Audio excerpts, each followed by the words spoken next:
ថ្ងៃនេះចៅបានសរសើរឥឡូវជូនអាមើលហើយចៅអំភ្លេចខំរៀបបន្ថែមទៀតណា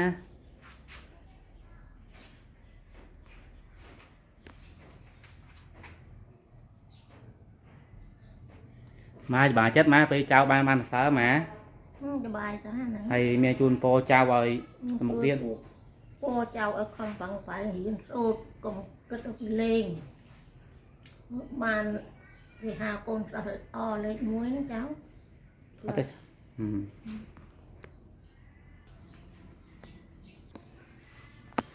នេះ